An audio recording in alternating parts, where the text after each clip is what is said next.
Kadosh, Boker Or, Mesechet Baba Kama, Daf Mem Amud Aleph, 48:1. We were talking about over here, if right now we're talking about according to Shitat Rabbi Yehuda, the Aval Shmira Pechuta, the Aval Shmira Mila. So we were talking about that he did a Shmira Pechuta, a less watching than a Shmira Me'ula. Okay?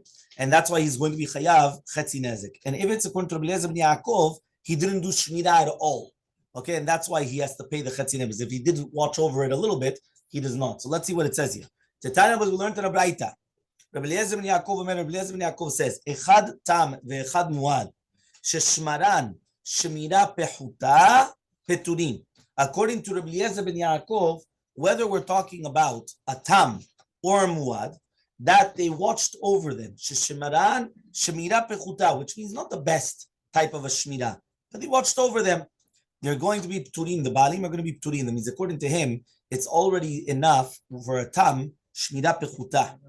So says the Gemara, yeah, he says the Gemara, that Kamashmanan comes teach you, Rabbi Yaakov, you're going to put an apotropos for the tam in order to collect from the body of the shore. Remember that the tam, you collect from the body of the shore. Okay? So that's what you're doing. Okay? So he comes and he says like this. Amarle, he comes and he says, Haki kamar, this is what it means to say. We're talking about one psak, or achat, that has two different reasonings. Number one is because of Yaakov holds like Rabbi Yehuda, that a muad is already enough, a shmira pechuta. And another reason, because we're going to put an apotropos for the tam, ligvot megufo. So there's two different reasonings for the exact same halacha. Okay? Two different reasonings, same halacha.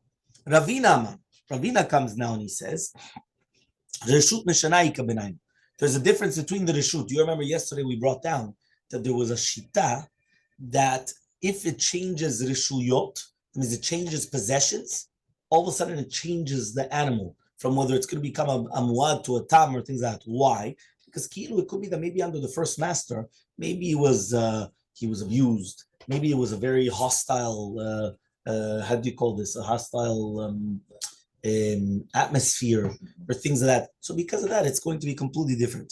Yeah? Perek Hamishi? Yeah? He says, right? That's the Reshut Mishanai Kamenayot. Gon Da'ava Mu'ad. So for example, it was a Mu'ad. Venitpakach HaCheresh V'nishtapa Shote. So now the Cheresh became a Pikach and the Shote became a Nishtapa. That means basically they got cured. The Cheresh, which is deaf mute, became cured, or the one that's not 100% there, he became cured. Or Vigdil Hakatan. Rabbi Yehuda says, Hareu Becheskato, it's going to be a Chazakav. Rabbi Yaakov Savar, Reshut Meshana. He says that the Reshut is going to come and is going to change it. Okay? Until here we're clear. Okay, but we just got to the two dots. Tanu Rabbanan, two dots on the top of Mem Amud Aleph. Tanu Rabbanan, Apotroposim.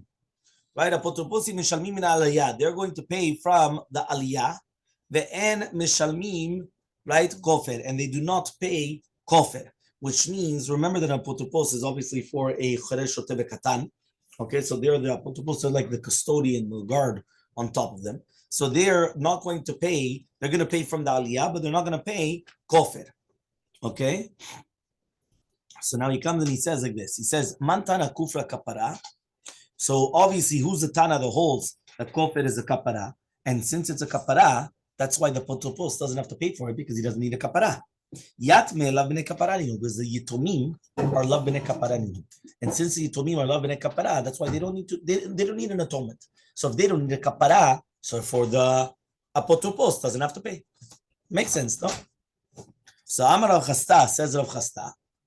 He says, Rabbi Yishmael ben Rabbi Yochanan ben Blokai. So Rabbi Yishmael, the son of Rabbi Yochanan ben Blokai. The Tanya we learned in a Braita. It says, Venatan pidyon nasho. What does it mean, Venatan pidyon nasho? You have to give a pidyon for the nefesh. Demen yizak. That is the nefesh of the one that got damaged. Okay? Rabbi Yishmael ben Rabbi Yochanan ben Demen mazik. It's the one that damaged. So it says the Gemara, Ma'ila ba kami palge. Is that not the machloke between the Tanakama, which is Rabbanan, and Rabbi Yishmael ben Rabbi Yochanan ben Blokai? The Rabbanan savri kufra mamonahu. that according to the Rabbanan, it's mamon. So mamon, you have to give money. And when we show him hold, it's kufra kapara. And since it's kapara, the mazik has to give from himself. Right? Isn't that the machlok between them? One more time. Somebody comes, right, and their shore comes and he kills somebody. So he has to pay kofer. Okay? So when they have to pay kofer, what value do you have to give? The value of the nizak or the mazik? So there's machloket, right? The Rabbanan come and they say that what do you have to give? The menizak. Rabbi Shmuel mazik. What's a machloket? Very simple. Rabbi Shmuel holds that it's a mazik because he needs a kapara. So since he needs a kapara, you're going to come and you're going to give the mazik. And the other one comes and he holds, no, that it's really bemet, the menizak. Why? It's mamon. You have to give money. So you have to pay up. So isn't that the machloket between them? So Amar Rav Papa says, no. Really, bemet, everybody holds it as kapara. Meaning, what is kofer? Kofer is a kapara when you have to pay the kofer. Here, what is the machloka between them? Rabbanan Sabri the Nizak Shamin, and according to Chachamim, he says that we're going according to the Nizak, right? Why? Because only by paying the value of the Nizak, you get a kapara. And you go after the mazik. And therefore, meaning that since you need a kapara, so we go after you. And that's why he's coming and saying that we evaluate the mazik and not the nizak. Says the Gemara, "My tama de Rabbanan." What's the reasoning of Rabbanan? The truth is, misvara, really, be'emet, Rabbi Yochanan, he's got a good svara. If it's a kapara, I would say you have to give your money as kapara, meaning your value, which is a mazik, not the nizak.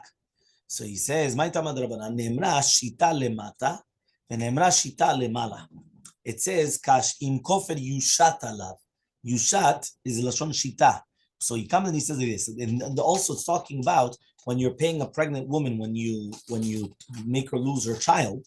So mala halam nizak, just like over there by nishara, we has to pay the nizak, which is the vladot. So he got rid of a child, so he has to actually come and pay the vladot. Afkan, so to here, but in nizak, meaning he says, listen, it's like a gezerah shabbat. It says yushat. It says right, and therefore, just like over there, if somebody comes and punches a pregnant woman and he makes her abort, he makes her have a miscarriage. So he has to pay the vladot. He has to pay the value of the nizak. So to here, he has to pay the value of the nizak. It only makes sense. But he says, he says, his own nefesh he has to give a pidyon for, which is the mazik, not the nizak. So the mazik. Okay? The Rabbanan, em pidyon ashok tiv. This is what? The Rabbanan, what? They don't have pidyon ashok. Pidyon ashok is mashman, the pidyon of his own neshama. So he says, no, you're right. He has to give a pidyon ashok. But how do you do pidyon ashok? Through the nizak. You're right. You are giving a pidyon ashok, which means you're giving a kofer for a pidyon of yourself. But that pidyon has to do with the nizak. Okay?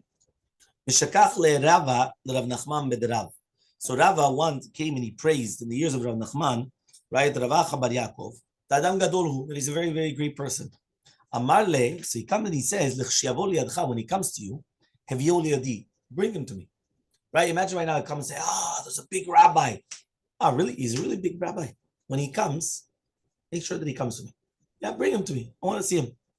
Right? So, when he came to him, Amarle, he says, Ba mina minta, right? Ask me a dvar halacha. So, right? So he comes and he says this, Ba mineh, so Ravach bar Yaakov comes and he asks, Shol shel shnei shutafim, ketzer meshalmin kofer. Okay? So, he comes and he says, a shore of two shutafim. How does he pay the kofer? Meshalmei mahai kofer v'hai kofer. Right? He says like this, if right now you have two shutafim, how do they do it? If each one is going to pay shofar, it says kofer echad marachmana v'lo shnei koferim. One more time. You have a shore that belongs to two different individuals. They have to pay kofer. One second. So he says, if each one has to pay full kofer, so if he says kofer echad marachmana, not shnei kofers. He says, hai chetzi kofer v'chetzi kofer, like Mordechai. Each one should pay half. He says, right, kofer shalem marachmana, v'lo chetzi kofer. When the Torah comes and says you have to pay kofer, where did the Torah ever tell you could pay a half a kofer? You have to pay kofer shalem. But now if each one's going to pay kofer shalem, that's two kofers. So how do we do it? That was the question. Capish? That was the question. Good question. It's a very good question. So Adiyativ v'kamayim ba. So when Rav Nachman was coming to meet Mayen, Amarle, he asked him another question. 50% שלו זה בשבילו זה כופר שלו. No, but that's the question. The question is, at the end of the day, you have to pay kofir. When you're only paying 50%, but that's not the full kofir. What is my kofir? It's 50%. Well, that's what you're saying, okay? But he asked the question. Let's see. It's 50%. He's being me'ayin to find out what the answer is, and then he's going to ask him another question. You already answered it like that. Not Of the top of the cup. Cup. Boom. 1 second. This is from the Tosfot, Arav. זה after weeks. Okay. After many weeks. Yeah, after many weeks. Okay. כל הכבוד. Yeah. Okay. So says the Gemara.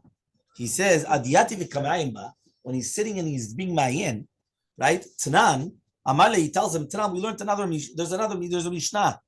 Chayavei arachin. When you have somebody that's chayav an erech, remember chayavei arachin was many times a person comes and he says he makes a neder that he has his erech, his value, is going to go to the Bet HaMikdash. So he says, Mashkinin notan, right? They're going to come and place on them, right? A mashkon. Okay, now he comes and he says, right? He comes and he says as follows, right? So he comes and he says like this. He says, when we're talking about now chayve chataot and hashamot, we're not going to be mashkin otan. Chayve kofrin, when we're talking about now tashlum of kofer, what's halacha? Right? Given the kaparahu, since it's going to be of a kapara, kechatat v'hasham dami, you say that it's going to be like for an chatat and an hasham. Right? Michamer chamir lavei, and it's chamura davar in the eyes of the balashor, velo bay mashkunes. So therefore, you don't have to actually take a. So one more time, we're talking about erechin. By erechin, it says we take a mashkon from them. So, for example, a person comes and he says his erech is going to the Bet HaMikdash. He doesn't pay up. Give me the watch. Give me the phone. Give me. I'm going to be mashkinin otan. We're going to take a mashkon from them. Chayvei chataot v'shamot, but somebody that's chayav a chatat or a hasham, we don't take from them. A mashkon. Chayve kofrin. When we're talking about now, kofer, what's halacha? Given the kaparahu, since it's going to be a kapara, kechatat ve'hasham dami, so therefore it's going to be like a chatat and an hasham. Mechamer chamid ilave, and it's very bad in the eyes of the shor, the vala shor, and therefore we're going to be somech that he's going to pay. Ve'lo by mishkina, so we don't have to know meaning that, listen, since he already feels so bad that he killed the guy, he's going to pay up. You don't have to start taking a mashkon from him. He knows exactly what he did. Or maybe, or maybe for since it's chaver, he has to pay the amount of money. Maybe it's only money. It's not gavoa. It's not, doesn't belong to Hashem. It's mamon. It's money. And therefore he comes and he says, it's not a chamur. So we have to actually come and take a mashkon. So he comes and he says, inami, if so, Kevin de ulochata, right? Umamoneu dazik. 1 second. Was it the balashor that did something? It wasn't the balashor. It was his money. It was his shore that damaged. So therefore, I'm going to say lo chamim milta leve. It's not that chamur. Ubay mashkune, and you should take out mashkon. So Amalei comes and he says, Shavkan istager bekamaita. He comes and he says, 1 second. I don't have an answer on the first one. Wait. You understand? Meaning that he was telling him, before you start asking the second question, wait 1 minute, let me answer the first one. Right? Like shwai, as if to say. Right? You saw Mordechai off the top of his thing, boom, he shot out the answer. But right? But Rav Nachman comes and he tells Rav Acha bar Yaakov, shwai, 1 minute. I'm still in the first one. Okay? Fine. Now we're going to go back to that which we actually brought down. Okay? There was a connection between the two, by the way. Here in the footnote, there's a lot of what to speak about, but okay. Next. Tanu Rabbanan. We have another braita. She'alo bechizkat tam v'nimtza muad. Imagine right now you borrow an ox. You thought it was a tam. All of a sudden it was a muad. That means when you borrowed it bechizkat tam. And really, it's a muad. Right? Be'alim meshalim chetzi nezek. So the owners are going to pay chetzi nezek. The shoel meshalem chetzi nezek. And the shoel is going to pay chetzi nezek. Ve'uad bevet hashoel. And then it's going to become a muad in the house of the shoel. Right? So what happens? He says the ba'alim are going to pay chetzi nezek. And the shoel is going to pay chetzi nezek. Now, what happens if he became a muad in the house of the shoel? So the first case was I borrowed him. I had no idea. So I only have to pay like a tam. And the owner has to pay the other half.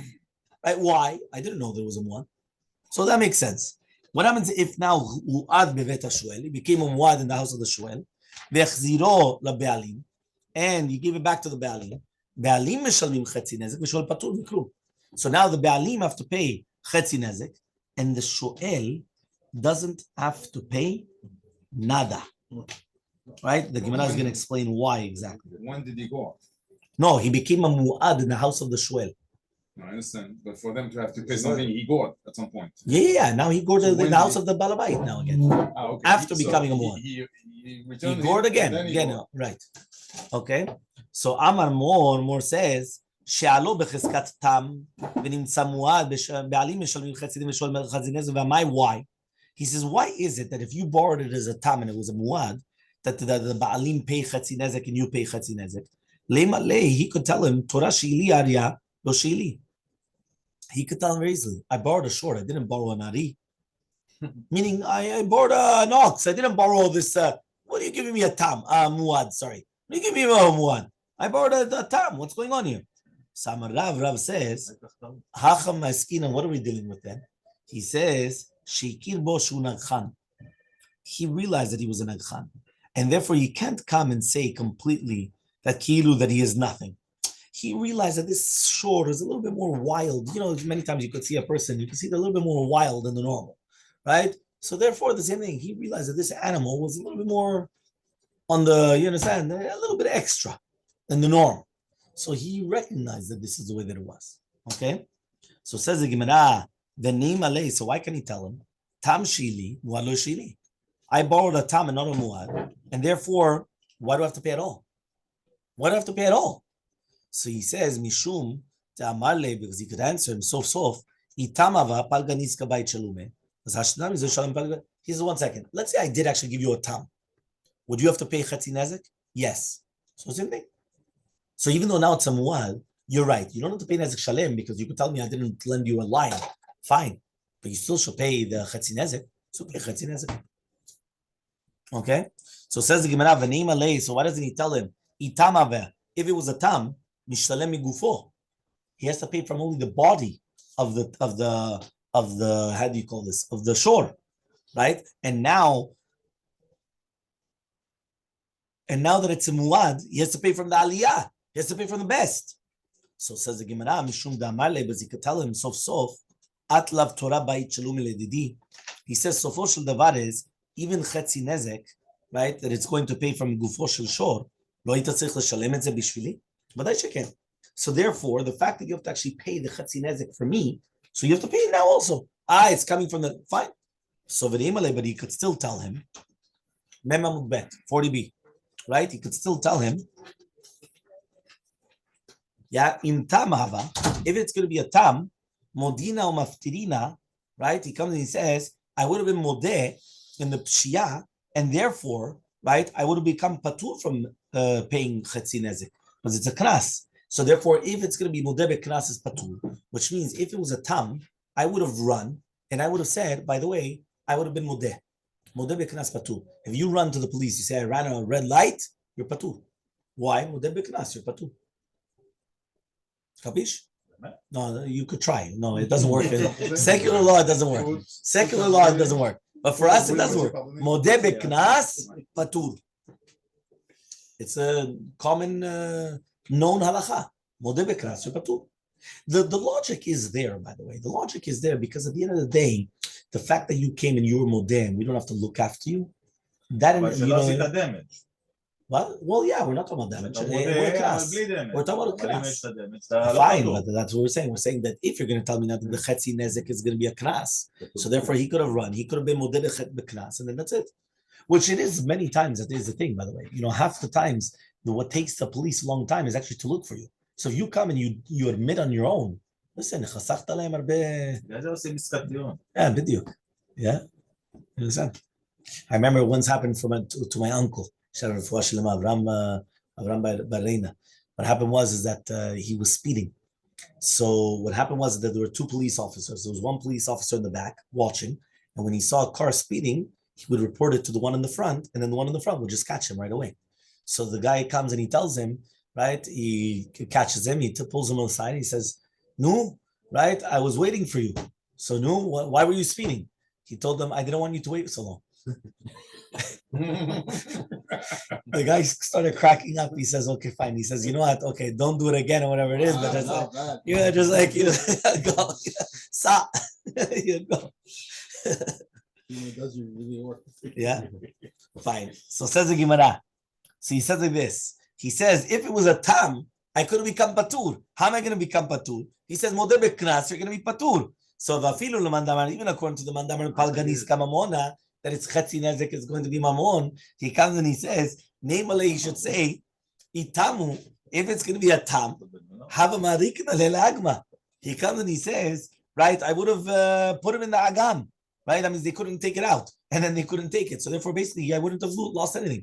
Basically, he would have put him in a swamp that basically they couldn't take the animal out of the swamp. So try taking the chetzi nezek from the goof, the animal. You can't even take the animal out. You can't do anything.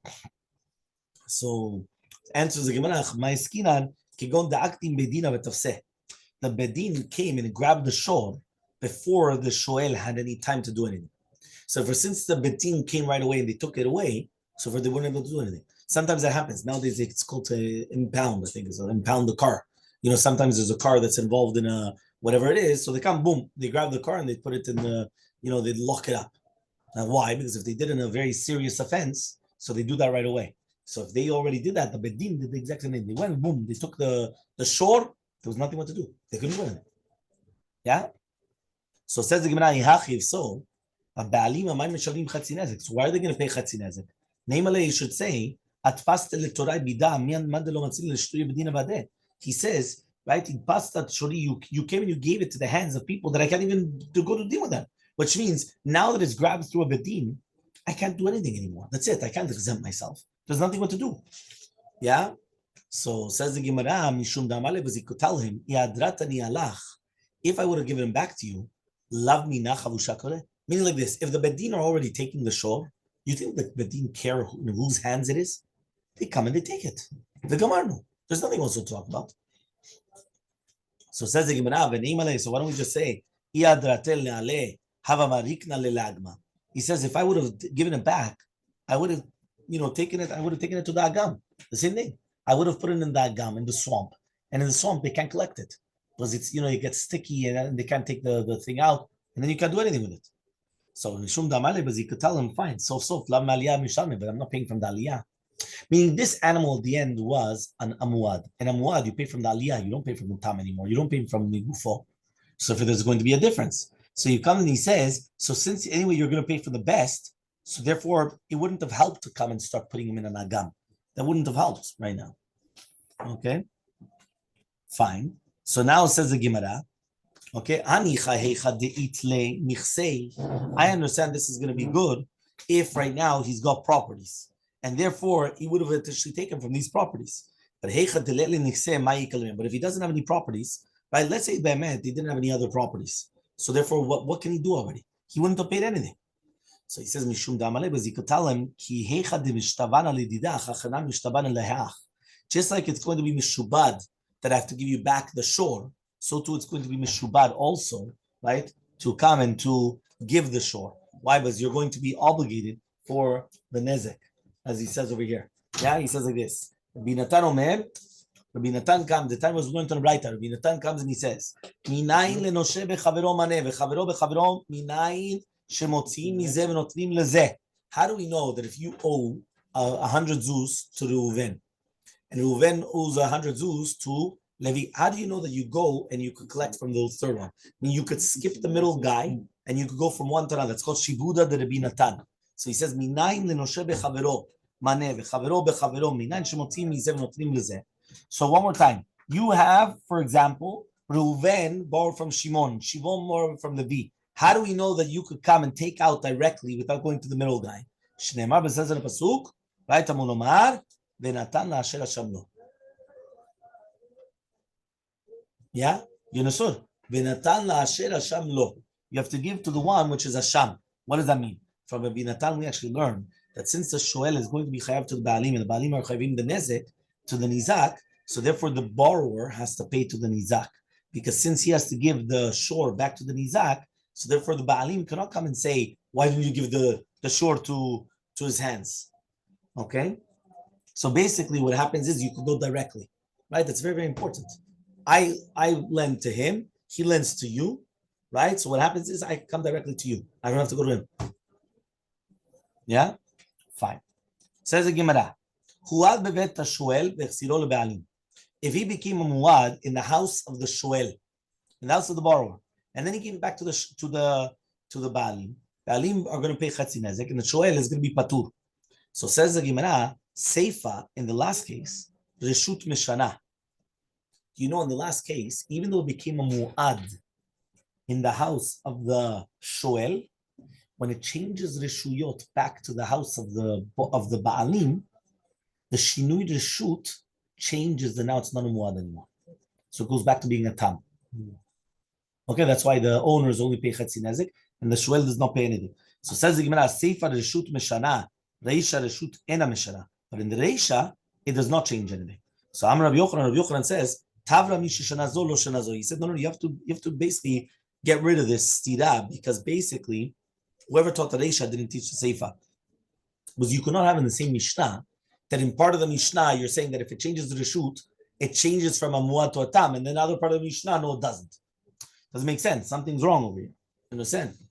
So he says, Rabba says, from the reisha that the reshut does not change. Meaning, in the reisha we said that if you change reshut, one property from one place to another, it does not change the status quo of the animal. So the muad zelo nefach letam odapam, right? It doesn't become a tam again. So he says, so seifa to the same thing. Seifa nami reshut in a mishnah. The seifa and the tama. So what's the reasoning of the seifa then? Mishum damale, because he could tell him, lav kol keminach temiyat lele torai. You don't have the power to make my shore into a muad. Now remember, in order to make a shore into a muad, he has to go into front of a betin. So therefore, who are you that they come and they make you like my, I don't know what, that now my shore becomes a muad in your possession? You don't have the power, right? So since you don't have the power, it doesn't work. If Papa says, from the seifa that you do see that the reshut is mishana, so the reisha also is mishana. The reisha, so what's the reasoning of the reisha? It says any time where this animal goes, it has the shem of the ba'alim. Meaning wherever it goes, right, it has the owners, right, of the ba'alim. Okay, and therefore what happens is that since it has the name of the owners, right, the shema ba'alim on it always is the same as the shema ba'alim.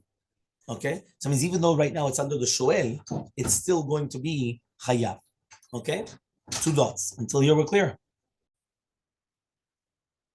2 dots. Shor Eitztadim. We're talking about a shore which is of the circus, of the, I don't know how you want to call it, Colosseum, the arena. Yeah. So, rodeo. Yeah, rodeo. Yeah. Fine. So shor Eitztadim. Yeah. Eno chayav mita. So he says like this, he's not going to be chayav mita. Why? But it says ki yigach shor. That means basically that he gores on his own, not that you're causing him to come and kill somebody. So it says so we're going to ask a question. Can this shor Eitztadim go and be served as a korban on the mizbeach or not? One more time. You have a shor Eitztadim. Can you bring him to the mizbeach? I want to bring him as a korban. Can I do it? That's the question. So Rav says, kasher is going to be kasher. And Shmuel says, pasul. Rav says kasher, anusu. He's anus. The shor is an anus. He's the honest, force majeure. You think he wanted to do it? They forced him to do it. They trained him to do this. What do you want from him? Shmuel says, pasul. Why? An avera was done with him. He killed a human being. And if he did an avera, sorry, it's like a kohen that accidentally comes and kills a human being. Can he do birkat kohanim? Big problem. Yeah, same thing. So he says like this. So Meitvi, we're going to ask the following question. It says in the pasuk, Mina be'ema, mina bakar, mina tzon takrivu et korbanchem.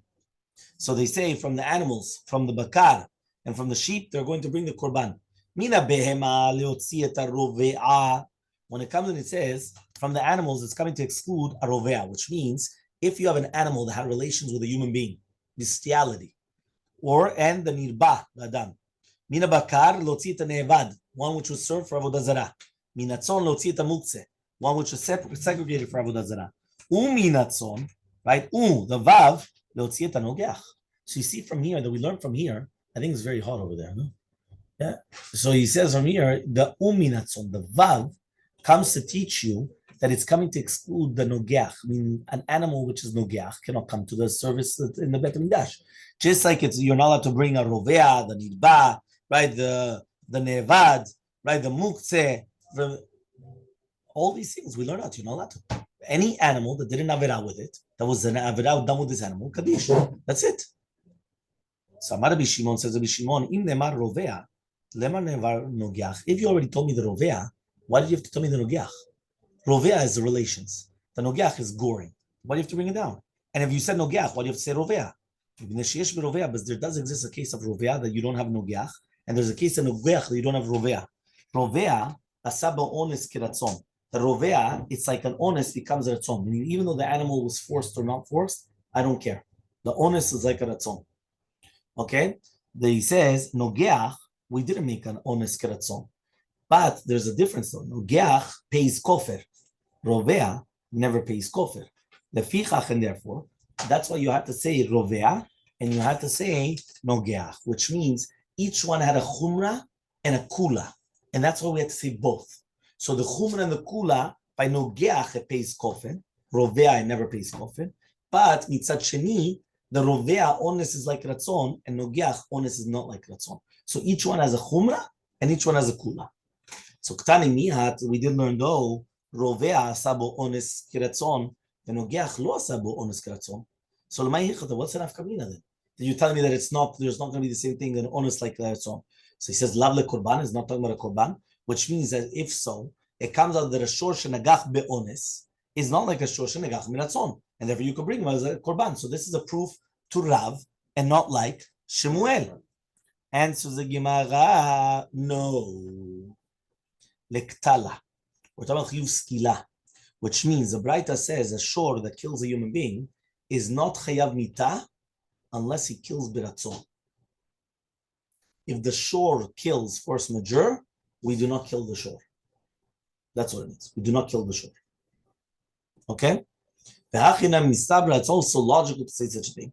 But if you're going to tell me now it's talking about a korban, nogeach lo asa bo onus keratzon. If by nogeach it didn't make an onus like keratzon, lav onus tidektiv lav ratzon. It's not written anything to do with onus and ratzon to do with the nogeach. So he says elalav ktala. So obviously we're talking about skilat ashor. So therefore it's more mistaber to say that we're talking about the skila of a shor. Okay, and that's what we're talking about. That means we never kill a shor unless he wanted to do it beratzon, not if he was done be'onas. Okay, Amar Mor says, Nogeach meshalem et kofer. We just said that Nogeach pays kofer, but Rovea does not. What's the case? Why in the world would a Rovea pay kofer? It had relations with a human being, but that's it.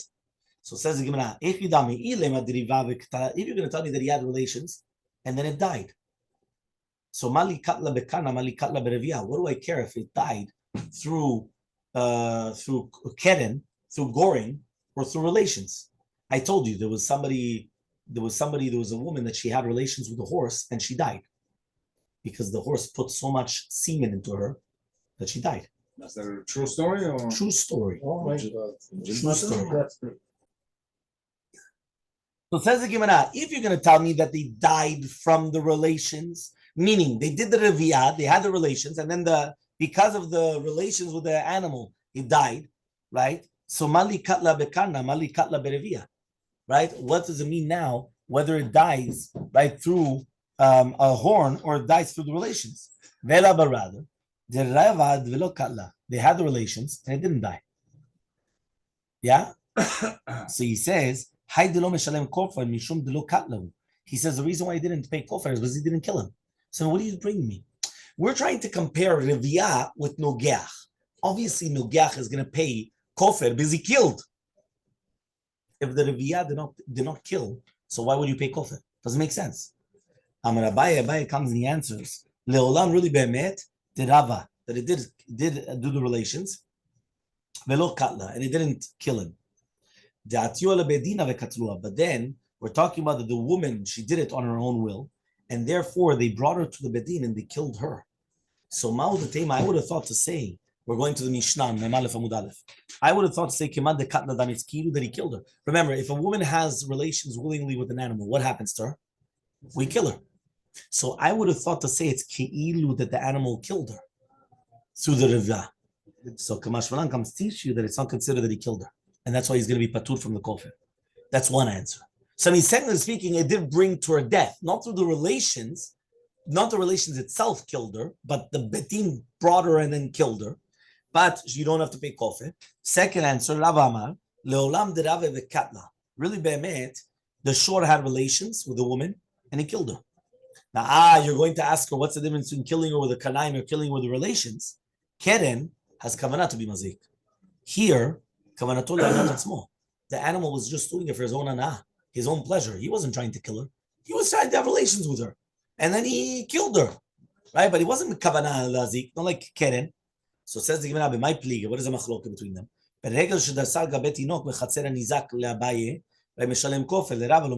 remember we spoke about that. What happens if you have an animal that's going and it's regel? So it's just walking and it tramples upon a child. Now we said if it's going to be in chatzer and izak, according to Abaye, he has to pay kofir. Why? You're chatzer and izak. According to Rava, you don't have to pay kofir. Why? He didn't have kavanah to be mazik. What? Even in the Chatzer, not in the Reshut Harabim. Yeah, Chatzer and Izak. Okay? We learned in accordance to Rav, Shorit Sadin, Eno Chayamita, Vekasher legabe hamizbech, minei shehu kimeuseh. He's forced. And since he's forced, he's actually going to be allowed to be brought on the Mizbeach. A wonderful day.